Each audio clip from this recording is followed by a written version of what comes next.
솔직히 만화 최전성기는 90년대 아님? 라땐 말이야 양산형 뽕빨무늬 아니 진짜 사랑을 담은 작품들이 있건. 그때 그 시절 투니버스 애니 오프닝 들으면 아직도 눈물이 차오른다. 욱십 걸. 사이버펑크, 엣지러너, 나의 히어로 아카데미아, 주술회전, 체인소맨 등등 요즘 MG 만화들이 흥행하고 있는 것, 과거 시대를 풍미한 장르의 선구자 역할을 했던 명작들 덕분입니다. 그리하여 오늘은 추억에 젖어 투니버스 애니 메들리를 들으며 눈물 흘리고 있는 아저씨들과 MG세대 간의 만화 공감대를 형성하기 위해 그때 그 시절로부터 여전히 연재 중인 혹은 시즌2의 형태로 리뉴얼한 황충형 만화들에 대하여 풍을 읊어보겠나이다. 만화의 명사 서당캐페 이아이콘 한량종수입니다.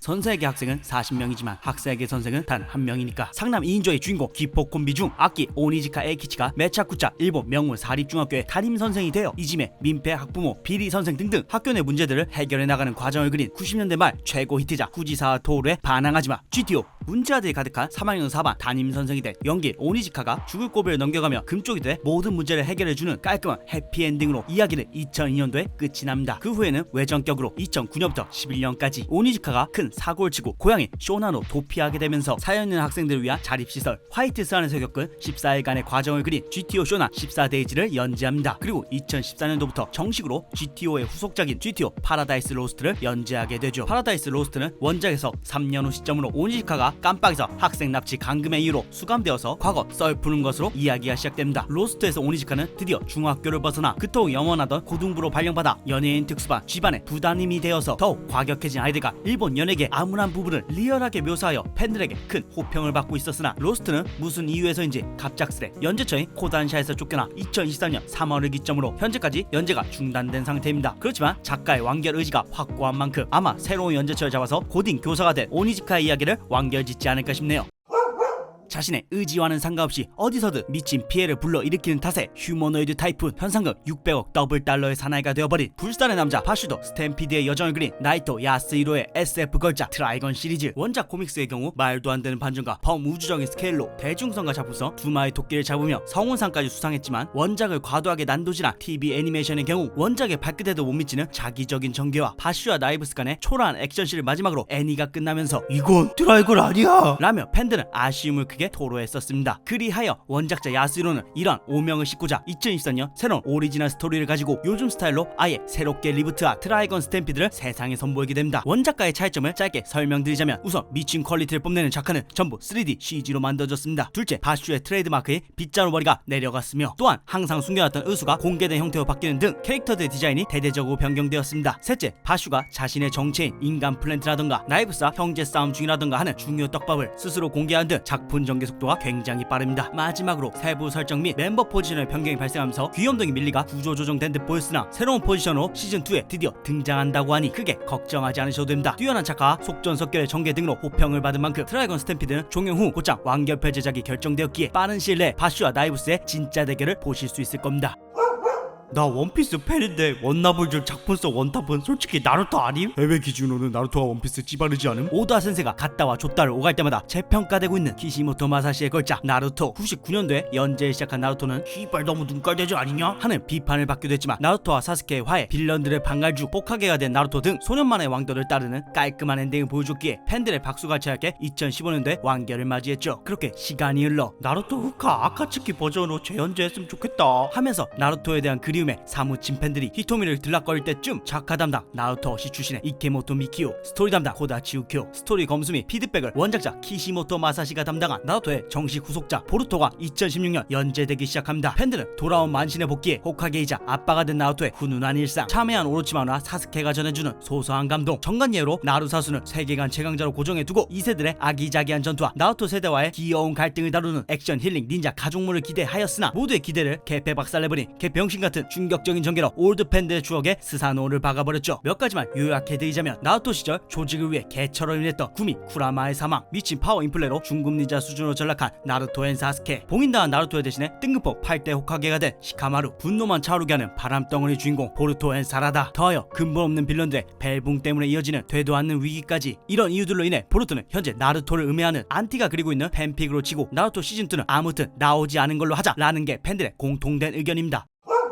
전국시대로 넘어간 중학생 가연과 반유 이누야샤와 함께 나락을 스토킹하는 여정을 그린 루미코 여사의 걸작 시대극 이누야샤, NTR 중 나락 및 사원의 구슬 제거, 이누야샤와 가영이의 결혼 등 근본 넘치는 결말을 통해 팬들에게 큰 만족감을 주며 이누야샤는 2008년에 훈훈하게 끝이 납니다. 하지만 갑자기 뜬금포로 2020년 세쇼마루와 링의 쌍두의 딸 반유 토아와 세츠나, 그리고 이누야샤의 딸 사바녀 모로하, 이 3명의 공주님들이 이누야샤의 아빠인 투아왕의 사생팬 때문에 발생한 사건을 해결하는 과정을 그린 반유 야사이메가 방영되었고, 에피소드 수도는 이누야샤 오마주, 추억 속 인물들의 성장한 모습 등을 통해 나름 긍정적 평가도 받았지만 개박살난 작화, 주조연들의 파워 밸런스 붕괴, 무지성, 기승전, 세쇼마루 엔딩, 목적 없는 여정과 빈약한 개연성 때문에 팬들에게는 원작에 대한 모욕이라는 평가를 들며 초라한 막을 내렸죠. 하지만 루미코 여사의 골수 팬이자 루미코 여사가 직접 부탁하여 시이나 타카시가 연재하게 된 반유 야사임의 코믹스판은 부족한 개연성을 보완함과 동시에 빠른 스토리 전개로 큰 호평을 받고 있으니 참고하시길.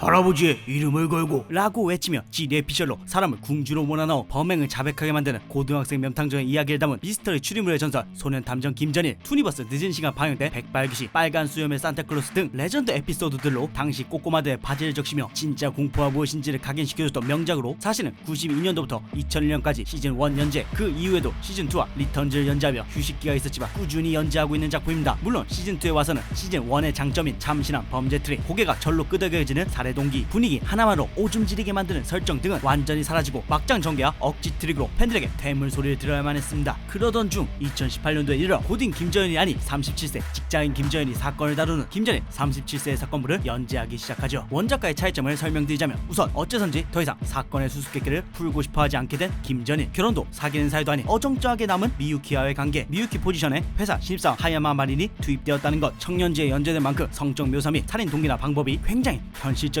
락근해졌다는 것 등이 있습니다. 이처럼 기존의 클리셰를 벗어나려는 작가의 노력 덕분에 어른들의 긍정적인 평가를 받으며 현재까지 성황리에 연재되고 있나이다. 1989년부터 30년 넘게 연재 중이지만 여전히 복싱 만화 현역으로 활약하고 있는 모리카와 조지의 명작 더 파이팅, 일진들에게 패드를 먹고도 바보같이 헤헤 거릴 줄밖에 몰랐던 찐따 주인공 일본은 이러한 모욕을 듣고도 주먹 한번 질 줄 몰라 눈물 지었었죠. 그러던 일본은 어느 날 우연히 진짜 주인공 마모루를 만나게 되면서 자신도 강해지고 싶다는 일념하에 복싱을 시작하게 되고, 피땀 눈물 흘려가는 노력을 통해 찐따에서 일본 복싱 챔피언 진짜 남자가 되죠. 이런 일본의 모습에 팬들은 일본을 따라 눈물 흘리며 오이 일본군 이제 진짜 세계 챔피언이 되는 거냐고 하면서 몇십 년째 응원하고 있지만, 현재 일본을 포함한 더 파이팅의 상황은 제법 심각합니다. 사실상 현실로 다가온 마모루의 막막박리 이슈, 세계전 2연패 후 은퇴하여 세컨드로 활약하며 언제 복귀할지 모르는 일본의 상황, 어느새 원 패턴으로 고착화된 경기 패턴, 작가와 과거 인터뷰에서 밝힌 새드 엔딩 스포 발언, 날림 막장 전개에 원흉으로 지목받는 편집부와의 트러블 루머 등등 지속적으로 터져나오는 이슈 때문에 과연 일본과 마모루의 세계 챔피언 도전이 이루어질 수 있을까 하는 팬들의 고심이 깊어만 가고 있는 상황입니다. 명탐정 고등학생 남도일이 검은 조직에 의해 초딩 코난이 되어서 유명한 탐정을 가스라이팅하는 과정을 그린 아오야마 고쇼의 미스터리 추리 로맨스 명탐정 코난, 1994년 연재를 시작한 탓에 어느덧 30년 가까운 세월이 흘렀기에 일본 국민만화로 등극해버린 현 시점에서 사실상 완결을 보는 것 다들 무리라는 걸 인지하고 있습니다. 그래서 팬들조차 극장판 움짤이나 검은 조직 근황만 확인하고 있는 사람들이 대부분이죠. 그렇게 그나마 달라진 근황을 전달해드리자면, 명탐정 코난의 범인 실루엣 검은 인간을 주인공으로 하는 스피노프 작품이 정식으로 애니화되었습니다. 장르는 빡대가리 화가 가속화되면서 더 귀여워졌습니다. 아쉽게도 브라운 박사님은 검은 조직 대부가 아닙니다. 그리고 검은 조직은 사실상 이제 로켓단 같은 존재가 되었습니다. 그런 이유로 작가 피셜 검은 조직 보스는 실제로 한번 이미 모습을 드러냈다고 하니 그거나 얼른 밝혀졌으면 좋겠네요. 세상에 변하지 없는 건 없어 바보야. 아니 너가 더 개씨 바보야. 헌터는 아직 그대로거든. 맞습니다. 헌터는 여전히 그대로입니다. 아버지 진과 제해한 곤, 금쪽에서 어엿한 오빠가 된 기라, 의사가 되기까지 한 발자국 남은 레오리오 등 그래픽과 외에 주인공 4인방은 사실상 목적을 달성한 지 오래전이고, 현재 진행되고 있는 암흑대륙 편, 아니 정확하게는 암흑대륙 원정편에서 이미 연재가 멈춰있는지라, 아니 사실 연재는 진작에 끝냈고 만화도 개제 형태로 나오고 있는지라, 여단대 그래픽카, 여단대 히소카, 암흑대륙, 왕이 계승전 등등 풀어내야 할 떡밥들이 산더미인데, 도가지 센세 얼른 돌아와줘요. 축구, 농구, 남자라면 테니스다. 코노미 타케시의 스포츠 만화 테니스의 왕자, 고작 중학교 1학년의 나이에 미국 주니어 대회를 제패하고 일본에 귀국한 천재소년 요마 뉴슈가 세이슌 학원 테니스부에 들어가서 전국대회를 목표로 달려가는 만화로, 원작은 요마가 초사이언으로 각성하여 우승하는 내용을 끝으로 매차쿠차 어쨌든 결말을 수습하며 2008년도에 완결을 냈었죠. 그렇지만 곧장 2009년 그 누구도 원치 않았건만 중학생이 2레벨인데 고교생이라면 과연 얼마나 강할까 하는 물음에 작가가 스스로 답을 내며 U17 고교 국가대표 선발 캠프에 기존 기존 캐릭터들과 고등학생들의 경쟁을 그린 시즌2 신테니스의 왕자를 현재까지도 연재하고 있습니다. 현재는 테니스 월드컵이 진행 중인 관계로 외모는 물론 실력까지 인간의 범주를 벗어난 세계 각국의 급식들이 테니스를 가장한 미친 능력자 배틀로얄로 장르가 변해버린 탓에 해적 소환술, 오감상실 뛰어넘은 미래 박탈술, 복식인데 단식으로 뛰기, 인법, 투명 인간 및 공간 삭제술, 말 타고 테니스하기 등이 벌어지고 있지만 팬들은 라켓 드 드래곤볼이라고 생각하며 나름 즐기고 있습니다. 팔도제 켄신이 영날검으로 요법들을 개폐하면서 메이지 시대에서도 자신이 최강이라며 양악하는 과정을 그린 와츠키 노부히로의 시대그 바람의 검심, 점프 암흑기 속 인기를 캐리했던 작품답게 애니, 영화, 뮤지컬까지 제작되는 것을 넘어 비처 어검률을 배우고자 했던 초딩들을 모두 검도장으로 이끌었던 메가 히트작입니다. 빌런들의 깔끔한 제거, 주전 모두 생존, 더하여 켄신이 결혼하여 2세를 갖는 국바 엔디를 선사한 덕분에 팬들에게 뜨거운 박수갈채를 받으며 완결을 맺었죠. 그렇게 완결 대략 20년 후인 2017년 작가 노부히로는 독자들이 원하는 건 안다. 그렇지만 켄신의 이야기는 더 이상 야매롱다 라고 지가 언급했던 발언을 뒤집고 박원 홋카이도 편으로 당당히 컴백. 홋카이도 편은 죽은 줄 알았던 카오루의 아버지를 찾기 위해 켄신 일가가 새로운 동료들과 함께 북해도 홋카이도로 가게 되었고, 그곳에서 과거 시시오 마코토의 잔당 및 국가전복 세력들과 조우하며 싸우게 된 내용이었으나 연재 3회 만에 작가 와츠키 노부히로가 똥포노 소지 혐의로 체포되면서 본격 휴지에 돌입했다가 반년 뒤 다시 돌아와서는 지금까지 정상 연재하고 있습니다. 이런 이력 때문에 사실 한국 팬들은 홋카이도 편의 줄거리나 뻔한 전개 방식과 매력없는 악당 연출로 평이하다는 평가보다는 아니 그딴 짓을 저지르고도 반년 만에 재연재가 가능함? 이라는 반응이 지배적이었죠. 참고로 이런 빠른 복귀가 가능했던 건 일본 현행법상 아동포노 단순 소지의 경우 징역 1년 이하 혹은 100만원의 벌금형으로 비교적 처벌이 약한 것도 있고, 바람의 검심 미디어 믹스들의 미친 흥행과 인기 작가라는 뒷배가 작용한 것이 아니냐 하는 풍문이 있습니다. 어제와 오늘의 유행이 달라지는 현재, 꿈과 희망이 넘쳐났던 그때 그 시절 추억의 한 페이지를 장식했던 만화 캐릭터들이 여전히 우리 곁에 남아있던 것만으로도 사실 큰 감동이 아닐 수 없습니다. 비록 과거 명성만큼의 작품성과 흥행력을 보여주지는 못하지만 어쩌면 만화가 변한 것이 아니라 술, 담배, 미연시에 찌들어버린 우리가 변한 건지도 모르니 좀 더 애정 어린 시선으로 작품을 보는 구독자 나으리들이 됐으면 합니다. 이상 서당캐피였습니다.